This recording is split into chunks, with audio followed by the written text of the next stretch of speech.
오늘은 5월 20일 월요일 아침입니다. 5월 20일자 본문 신명기 21장 15절에서 23절까지 말씀 교독합니다. 어떤 사람이 두 아내를 두었는데 하나는 사랑을 받고 하나는 미움을 받다가 그 사랑을 받는 자와 미움을 받는 자가 둘 다 아들을 낳았다 하자 그 미움을 받는 자의 아들이 장자이면 자기의 소유를 그의 아들들에게 기업으로 나누는 날에 그 사랑을 받는 자의 아들을 장자로 삼아 참 장자고 미움을 받는 자의 아들보다 앞세우지 말고 반드시 그 미움을 받는 자의 아들을 장자로 인정하여 자기의 소유에서 그에게는 두 몫을 줄 것이니 그는 자기의 기력의 시작이라 장자의 권리가 그에게 있음이니라.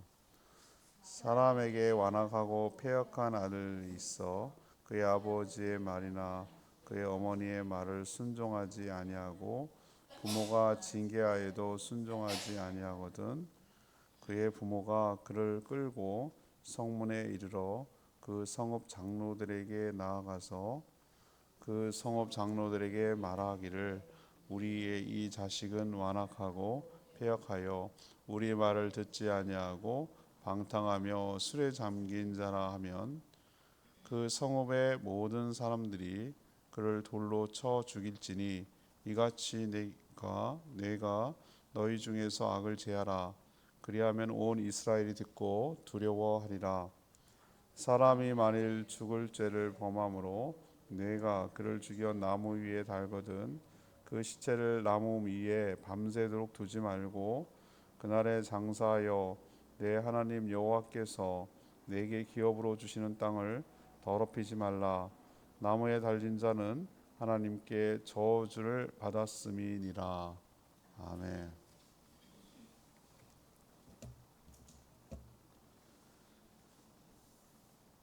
두 아내 중 덜 사랑하는 아내의 아들이라도 장남이면 장자로 인정하고 두 몫을 주어 장자의 권리를 인정해 주라 이렇게 말씀하셨습니다. 또 부모의 권위에 순종하지 않은 패역한 자녀가 있을 경우 부모는 자녀를 성문 장로들에게 고발하고 모든 사람은 완악한 아들을 돌로 쳐서 죽여 악을 제하라고 그렇게 말씀했습니다. 또 나무에 달아 처형한 죄수를 밤새도록 나무에 달아두지 말고 그날 내려서 장사하라. 그래서 하나님이 주신 땅을 더럽히지 마라. 이런 내용이 오늘 말씀이 되겠습니다. 오늘 질문은 하나님의 공의를 삶에서 행하려면 어떻게 되는가? 하나님의 공의를 일상의 삶에서 어떻게 행해야 되는가? 이것이 오늘 질문입니다. 먼저 15절에서 17절까지 말씀 잘 보십시오. 편애로 차별하지 말아야 한다. 편애로 차별하지 말아야 된다. 하나님의 공의와 하나님의 사랑은 관념적이지 않고 매우 실제적이며 가까운 사람부터 실행해야 한다는 것을 우리에게 가르쳐주는 교훈이 오늘 나옵니다. 하나님의 창조 원리와 가정을 세우는 원칙은 일부일처입니다. 이게 기본입니다. 이게 당연한 거고요. 하나님이 아담과 하와 둘을 남녀를 이렇게 가정으로 삼았지 여러분 이브와 하와 두 여자를 얻은 게 아닙니다. 여러분 같은 이름입니다. 일부일처가 원칙이라고요. 근데 왜 아브라함도 첩도 두고 야곱은 4명이나 아내를 두고 왜 그랬습니까? 라고 말하면 그것도 용인돼야 될 문제 아닙니까? 이렇게 얘기할 수가 있는데 그 당시 사회적 약자인 여인들을 보호하기 위해서 일시적으로 일부 다처를 허용한 것이지 하나님이 그것을 원칙으로 삼은 것은 아니에요.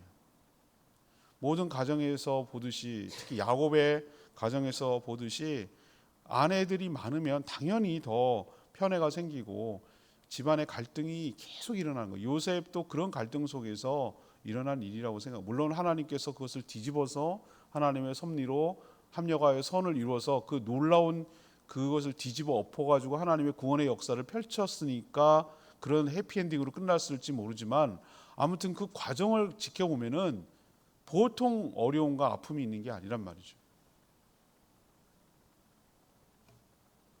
야곱은 레아보다 라헬을 더 사랑했어요. 하긴 뭐 외삼촌이 나쁜 사람이지.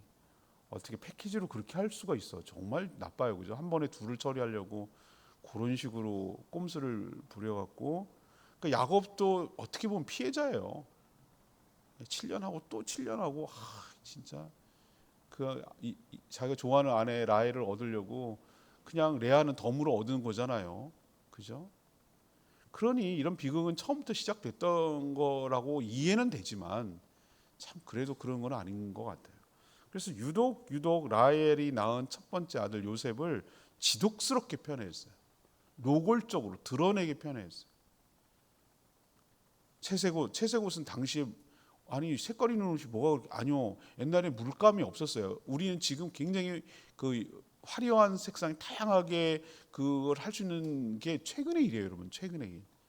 옛날에 물감을 여러분 아시잖아요. 제주도의 전통 옷이라고 하는 가로도 있거든요. 가로. 난 그게 보기 뭐썩 그렇게 뭐 세련돼 보이지는 않던데. 그걸 뭐 전통. 근데 그 하는 과정을 보세요. 땡감, 덜 익은 풋감. 그걸 갖다가 탄닌이라는 성분이 그 안에 있거든요. 그걸 갖다가 이렇게 문질르는 거예요. 문질러 갖고 거기다가 묻히는 거죠. 먹기 하는 거죠. 그렇게 되면 뭐가 좋냐면은 벌레, 그다음에 세탁하는 것도 손상이 들어가고 지혜예요, 지혜. 그러니까 살려고 하는 것이 패션은 아니었어요. 노동복이지 뭐. 일종의 편리하고 뭐 여러 가지 유용한 것 실생활에 그런 식으로 염려를 드리는 게 보통 힘든 게 아니에요, 여러분들. 그래서 그 당시 채색 옷이라 하는 것은 굉장히 고급진 옷이었어요. 색깔이 있다 이거는 고급진 거기 때문에 그 아이만 채색 옷을 입혔다. 이건 노골적으로 아주 드러내고 보세요. 딴 형제들 다 나가서 일하는데 요새 끼고 도는 거 보세요. 그렇지 않아요? 딴 애들 형님들 전부 다 나가서 일하잖아요. 밖에 나가서. 그래서 심부름 시킨 거 아니겠어요? 얼마나 미웠을까? 나라도 미웠겠다. 여러분 그런 생각 안 드세요? 형제들 입장에서 보여. 아니 다 같이 아버지 똑같은 아버지인데 쟤는 뭐? 야 엄마 다르다 뭐 이런 식이야? 뭐 이런 식의 어떤 울분 같은 게 왜 없겠어요? 오죽하면 구덩이에 넣어서 죽이고 죽었다고 치자고 팔아 넘기고 푼돈이라도 받자고 이런 생각을 했을까 형제들 간에 오죽했으면은. 편애는 궁극적으로 상속으로 나타나거든요. 끝판왕이 상속이잖아요. 근데 오늘 하나님이 참 기가 막힌 지침을 내리시는 거예요. 미워하는 아내의 아들이 장자야. 꼭 비극은 이렇게 시작돼. 재밌어. 하나님 하시는 거 보면. 라헬을 엄청 사랑하는데 애를 못 낳아. 레아는 순풍순풍 잘 나. 어떻게 그렇게 사랑하지도 않는데 애는 잘 낳는지 몰라. 나는 그거 좀 이해가 안 가는데 아무튼. 경쟁을 해 또 첩까지 붙여가지고 막 아이고 비라도 놓고 뭐 둘이 하도 웃겨요. 하여튼 웃기는 집안이야 하여튼. 근데 희한하게 장자는 레아 쪽에서 납니다. 루벤이 태어납니다. 그리고 12지파 중에서 어느 라인으로 넘어갑니까? 레아가 난 아예 유다 지파로 넘어갑니다. 레위도 그렇고요. 여러분 이해가 안 되죠? 아니 만약에 요셉이었으면 요셉 쪽으로 넘어가야 될 거 아니에요. 하나님이 하시는 일은 우리랑 생각할 수가 없어요. 루벤이 장남이라도 장남 역할을 못해요. 아버지의 첩을 범했거든요. 이건 있을 수 없어가지고 이건 아웃. 좀 이따 얘기하겠지만 아웃이에요. 아웃. 유다한테 넘어가잖아요. 그 어려운 일을 레위한테 또 맡기잖아요.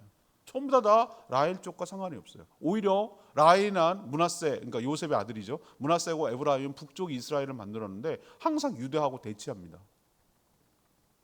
그러니까 할 수 없어요. 우리가 그 하나님이 하시는 일들은 대해서 뭐라고 이렇게 단정적으로 얘기할 수 없어요. 근데 하나님께서 오늘 그렇게 멀리 가지 말고 오늘 단순하게 생각한다면 네가 미워하는 아들이 장남이에요. 근데 나는 사랑하는 아내한테 모든 장남 역할을 주고 싶어. 그러지 말라는 거예요. 하나님께서 오늘. 그러지 말라는 거예요. 미워해도 장남은 장남이라는 거예요. 하나님 우리가 보면 좀 이해가 안 가죠. 네 맘 가는 대로 해 이렇게 할 것 같잖아요 우리는. 근데 그렇게 하지 말라는 거예요. 원칙은 원칙이라는 거예요. 이럴 때 보면 하나님 굉장히 고지식하게 이렇게 원칙을 세우시는 것 같아요. 비록 사랑을 받지 못한 아내의 아들이라도 장자라고 한다면 장자로서 인정하고, 그때는 장자는 유산을 2몫을 줬거든요. 다른 아내를 위해서. 그게 그 장자의 권리였어요. 그래야 또 계속 장자를 이어가니까. 이게 하나님의 공의라고 말하는 거예요. 사사로운 개인적인 감정과 사랑 때문에 하나님의 공의와 원칙을 흔들지 말라는 거예요. 여러분, 우리가 공의가 굉장히 거창하고 막 사회적이고 뭐 그런 것만 공의라고 생각하시면 여러분 안 돼요. 뭐 사회 정의가 어떻고 뭐 이런 거 아니요. 하나님의 공의는 아주 소소한 일부터 시작하는 거예요. 하나님의 축복은 막 엄청나게 뭐 대단하고 막 우리의 하나님의 축복이 막 이름이 높여지고 막 대단한 성 미스코리아 되고 뭐 노벨상을 타고 뭐 대통령이 되고 이래야 하나님의 영광을 드러내고 그 축복이 있는 게 아니에요. 하나님의 축복은 아주 소소한 일상 가운데 주시는 잔잔한 스며드는 공기처럼 스며드는 한 모금의 물을 마실 때의 그 시원함처럼 하나님의 은혜는 우리 삶을 촉촉하게 적시고 있는 줄로 믿습니다. 저는 오늘도 하나님의 은혜를 엄청 느끼는 거예요. 내가 오늘 하루 깨어서 일어날 수 있다는 거, 하루를 거뜬하게 살아갈 수 있는 힘이 아프지 않고 일어날 수 있다는 거, 내가 이렇게 걸을 수 있는 숲이 있다는 거, 그 새소리를 들을 수 있다는 거, 내가 2바리로 걷고 이렇게 땀을 흘리며 운동할 수 있다는 거, 이런 환경에서 내가 살 수 있다는 거, 내가 오늘 하루에 해야 할 일들이 있다는 거, 내가 만나야 될 일이 있고 해야 할 일이 나에게 있다는 거, 이게 부담이 아니라 난 축복으로 다가오는 거예요. 아무것도 할 게 없고 몸져 누워가지고 아무것도 할 수 없는 사람, 이런 사람들이면 얼마나 꿈꾸는 것입니까? 내 발로 내가 움직이고 내가 운동하고, 그렇죠? 내가 누군가를 만날 수 있고 내가 해야 할 일이 있고, 이게 얼마나 큰 축복이냐 말이죠. 그 문득 하나님의 은혜라는 생각이 드는 것이죠. 하나님의 은혜와 사랑은 촉촉하게 일상에 스며들듯이 하나님의 공의도 막 거대하게 거대 담론만 얘기하지 말고 아주 소소한 가운데 그 하나님의 공의를 잘 실현하며 살도록 하는 것이 하나님의 뜻인 줄로 믿습니다.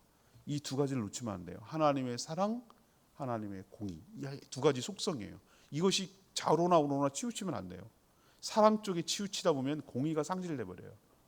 내가 사랑하는 사람한테 주겠다는데 마음 가는 대로 하겠다는데 이게 사랑이 강조되다 보면 공의가 죽어버려요. 너무 공의만 강조하다 보면 뭐가 죽어요? 사랑이 약화돼요. 이 2가지의 밸런스를 균형, 무게추를 이렇게 잡듯이 항상 찾아가도록 늘 신경을 쓰는 것이 성도의 삶일 줄로 믿습니다. 제가 이걸 막상 해보면 무척 힘들어요. 공의를 지켜가면서 사랑을 해야 한다? 이게 대단한 하나님의 성품과 능력이 아니고 불가능해요.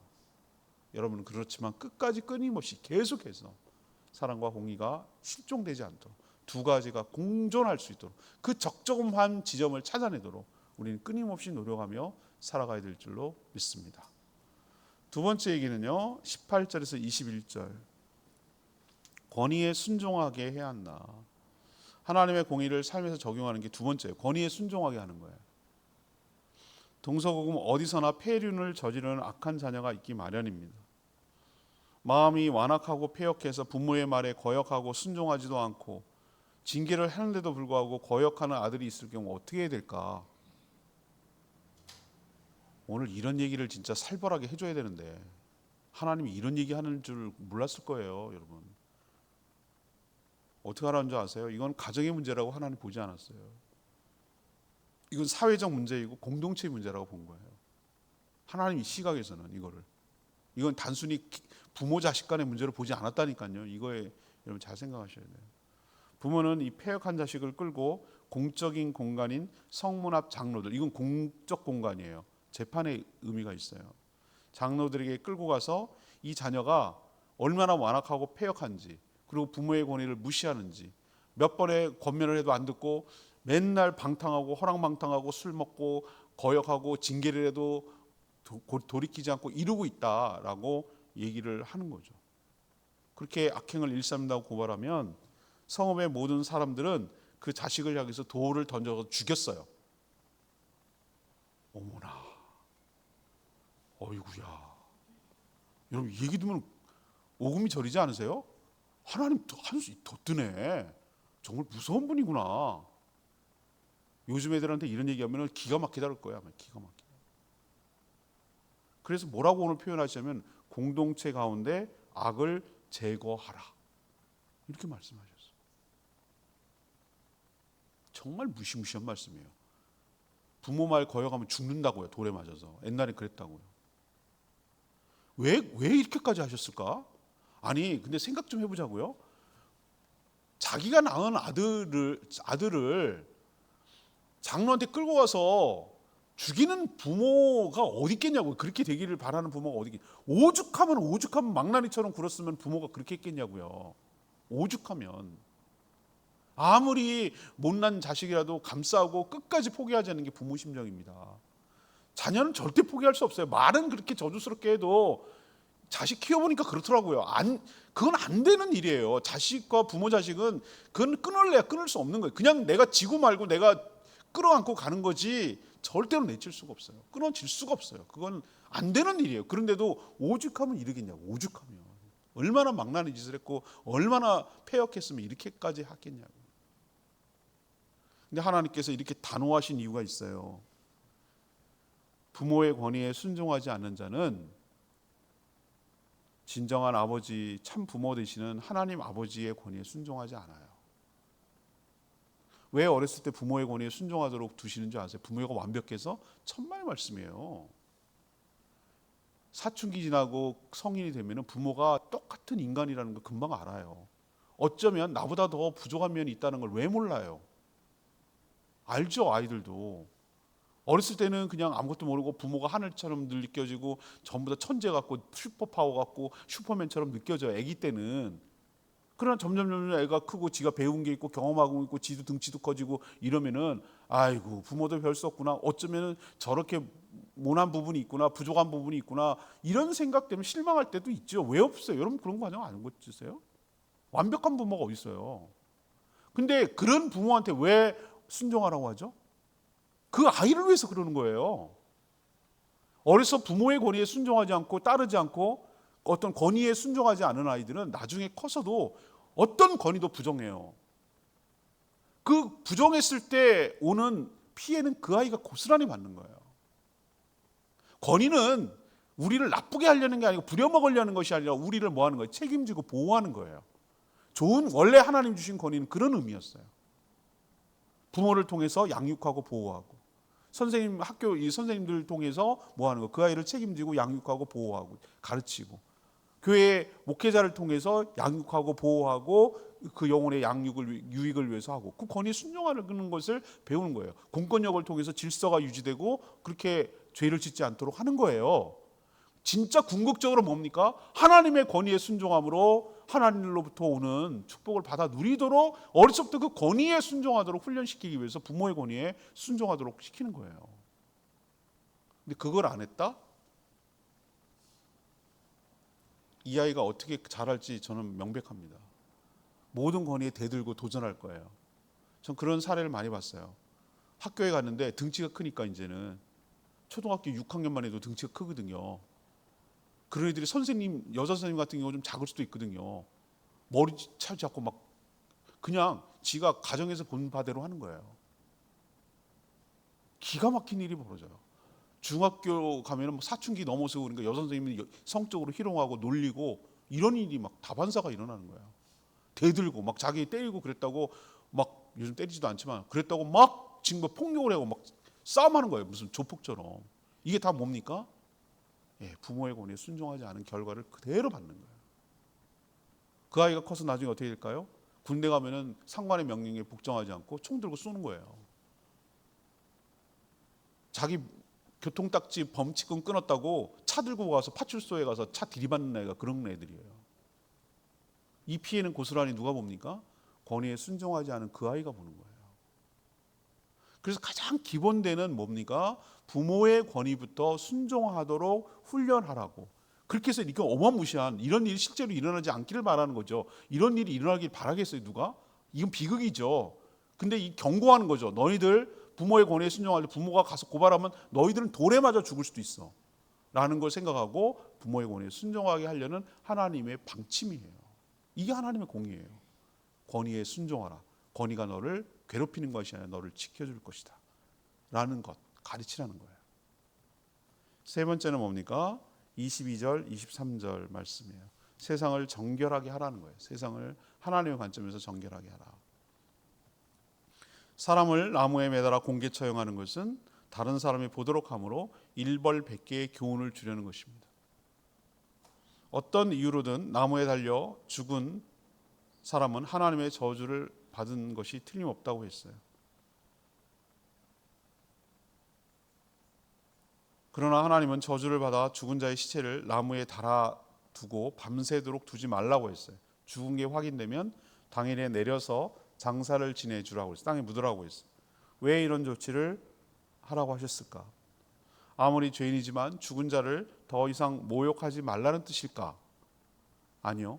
그보다는 하나님이 기업으로 삶의 터전으로 주신 이 땅, 하나님의 축복의 땅, 이 땅을 뭐 하지 마라? 죄인으로 죽음으로 죄로 더럽히지 말라. 23절에 나와 있잖아요. 시체가 달려있다고 더러워지는 건 아니에요. 이건 위생적인 개념으로 접근해서는 안 돼요. 시체가 죽었으니까 전염병이 퍼질 것이다, 이런 식으로 접근하지 말라고요. 하나님은 레위기에 보면은 죽음, 시체 이쪽 분야에 있는 것은 전부 다 뭘로 봤습니까? 부정한 것으로 봤습니다. 시체를 만지면 그래서 부정하게 되는 거예요. 부정한 것을 계속 방치함으로 그 거룩한 땅이, 하나님의 땅이 부정하게 되지 않도록 만들지 말라, 그런 뜻이에요. 하나님은 이 세상이 죽음이 아닌 생기로 가득하기를 원하십니다.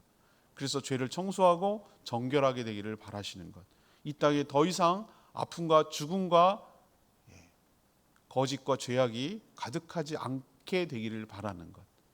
단순히 죽은 죄인을 시체를 장사 지내 이런 개념이 아니라 이 땅에 하나님의 공의가 스며들고 이 땅에 더러운 죄악과 이것이 방치되어 있는 상태로 놔두지 않기를 바라는, 그게 하나님의 공의를 실현하는 것인 줄 믿습니다. 이건 예수님이 이 말씀을 인용하셨어요. 여러분 기억나셔요? 유대인들이 뭐라고 그랬습니까? 나무에 달린 자마다 전부 다 하나님의 저주를 받은 게 여기서 인용한 거예요. 맞아요. 예수님이 십자가에 나무에 달렸어요. 하나님의 저주를 우리 대신 받으셨어요. 그래서 우리를 살리신 거예요. 레마의 말씀이 21절 말씀, 이같이 내가 너희 중에서 악을 제하라. 그리하면 온 이스라엘이 듣고 두려워하리라. 하나님을 믿지 않고 제사를 드리는 사람들은, 기독교인들이 제사를 지내지 않는다는 이유로 부모와 조상을 모시지 않고 불효하는 그런 종교라고 함부로 대하는, 조상들과 부모님을 함부로 대하는 종교라고 함부로 말합니다. 알지도 못하면서. 그러나 오늘 말씀을 들려드리세요, 여러분. 깜짝 놀랄 겁니다. 야, 기독교는 더하네, 한술 더 뜨네. 우린 불효했다고 뭐 죽이라고까지는 안 하는데 오늘 죽이라고 그러잖아요. 돌을 던져서 죽이라고 하잖아요. 불효자는. 하나님이 부모의 권위에 도전하고 거역하는 자식들을 어떻게 다루는지를 알면 결코 기독교가 불효하는 종교라고 함부로 말하지 못할 거예요. 효도는 부모의 사후, 죽은 뒤가 아니라 살아계실 때 잘하는 것이죠. 그 첫 번째가 그 권위에 순종하고 잘 따르는 것이죠. 그것부터 시작하는 것이죠. 오늘 말씀을 통해서 하나님의 공의가 이 땅에 어떻게 스며들어야 되는지, 오늘 말씀을 통해 하나님의 공의를 잘 실현하며 살아가는 저와 여러분 되기를 소망합니다. 하나님 말씀 붙들고 기도하기 전에 우리 661장 찬양집 661장 항상 진실기 찬양 부르고 기도합니다.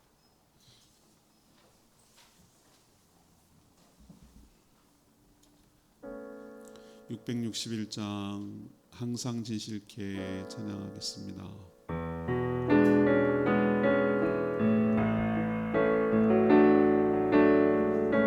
항상 진실케 내 맘 바꾸사 하나님 남게 하여 주소서. 주는 도기자이 나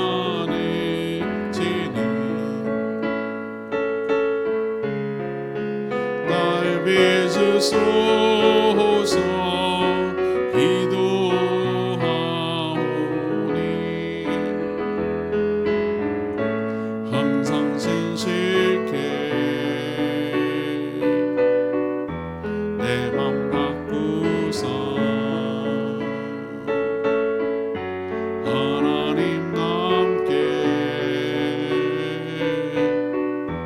하여 주소서.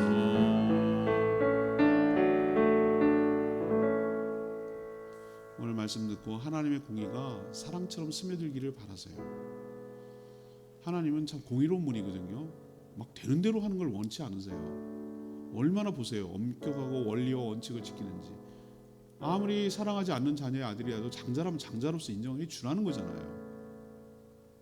시체를 함부로 오랫동안 달아둬가지고 밤새 달아둬서 하나님의 땅이 더럽혀지지 않기를 바라시잖아요. 이게 얼마나 하나님의 공의가 실현되게 살라고 하는 것입니까? 오늘 말씀 듣고 하나님 제가 그렇게 살겠습니다.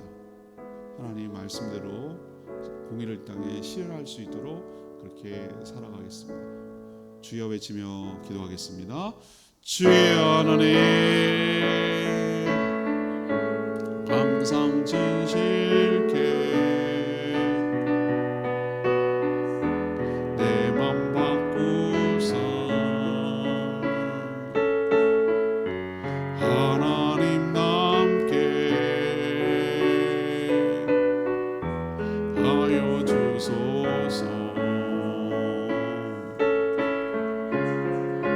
주는 도기장이 나는 진이 날 빚으소서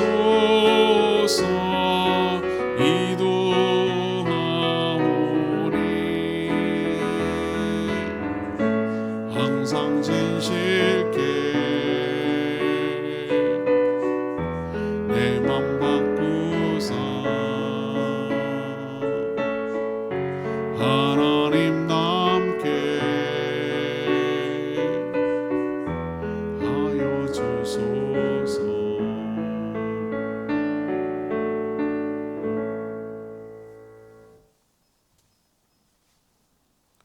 기도하겠습니다. 하나님, 하나님의 공의가 이 땅에 스며들고 실현되는데 저희가 순종함으로 그 뜻이 이루어지게 하여 주시옵소서.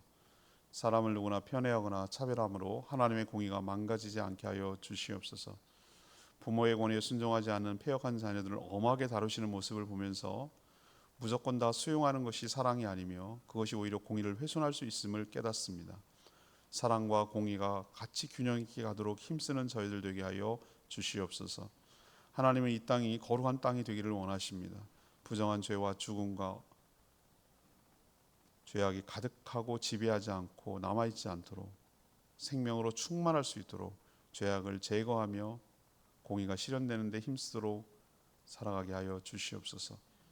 나무에 달린 자마다 저주를 받은 자라고 했는데 예수님이 바로 그 분이었습니다. 우리가 받아야 될 저주를 대신 받음으로 우리를 속죄하고 속량해 주시니 감사를 드립니다. 그 은총을 입어 하나님의 뜻을 실현하며 하나님 뜻에 순종하며 살아가는 저희들 되게 하시고 저희들 자녀들이 하나님의 권위에 온전히 순종할 수 있도록 그게 축복임을 깨달을 수 있도록 양육하고 키워가게 하여 주시옵소서.